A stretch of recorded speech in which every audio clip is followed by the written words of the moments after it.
What is going on, guys? DJ Av here, and today we're going to learn how to do trap hi-hats and snare rolls in Ableton Live.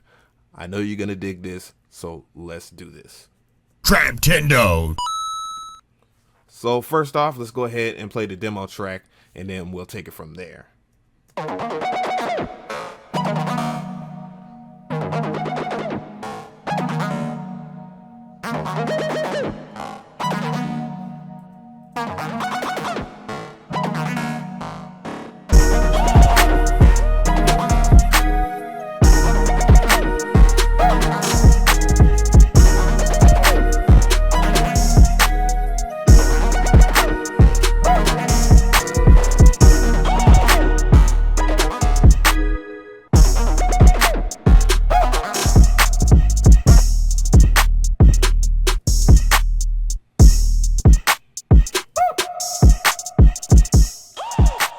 So I want everybody to bring their focus to this drum rack that is right here, and let's go ahead and solo that.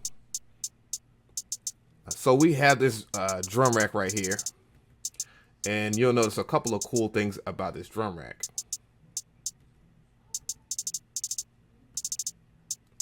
The first things that you're going to recognize is that there are different types of rolls and stuff like that. And then what I did was I took advantage of Ableton Live's flexibility with building programs to do other programs within a certain program.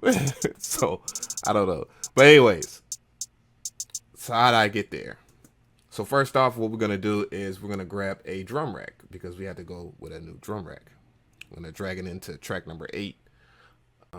From right there, we are going to grab a sample. So I already have a sample that I like. It's going to be this hi-hat. Then I'm going to unmute or unsolo. And we're going to go and grab a MIDI effect. Basically, we're going to grab this arpeggiator and drop it into C1 with the sample itself. Now we're going to press Control or Command on Mac and left click and drag the samples and stuff over. So here we go. Here we go. Cool. So I'm going to go to C1 and press C1 on the keyboard.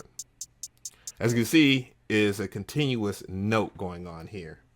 And make sure that you have it on chord trigger as well, just in case if you don't want your hi-hats to go up and down, or if that was plausible using the setup. And now we're going to go and mess with the rate. What the rate is going to do is control the speed of the hi-hats set to the master BPM.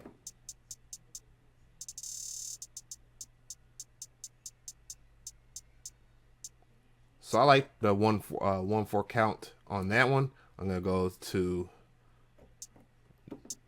the next one and set it a little funkier. And now I'm gonna do 1/6. The next one I'm going to do 12.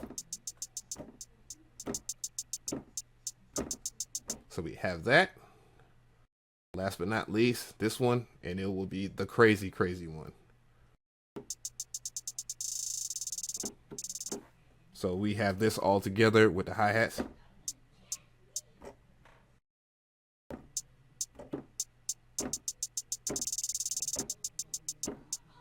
So that is pretty much what we're going to do from right here. Now I'm going to go ahead and record it.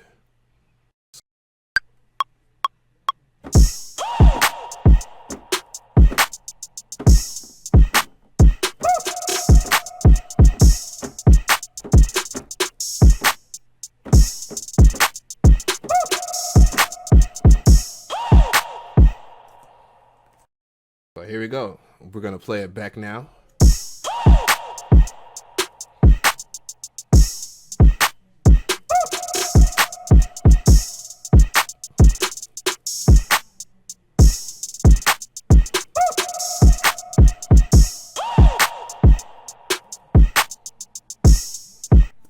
So there we go. We have the hi-hats in there. There is another way that you could do the hi-hats, and what we're going to do is I'm going to cut that out, and then we're going to grab a sampler this time from the instruments category, and then we're going to drag it in here. Drop that. Remember to, you're going to have to bring the sample back up, so you're going to go back and grab the hi-hat sample. Again, all the information will be in the description box for all this stuff, and I might even give away this template so y'all can play with it or whatnot. Give or take, I used a lot of third-party plugins, but here we go. As you see, it's a little bit more flexible using the sampler versus the drum rack, though the drum rack has its advantages. So what we're going to do now is we're going to create a MIDI clip. Now we're going to go into that MIDI clip and resize this so you can see everything. Now we're going to press B on the keyboard, and that's going to bring up our drawing tool for those who like to draw or whatnot. And here's it's a pretty cool way of doing this right now, of just drawing your hi-hats in. So I'm going to draw some hi-hats in. Draw my hi-hats in. Okay.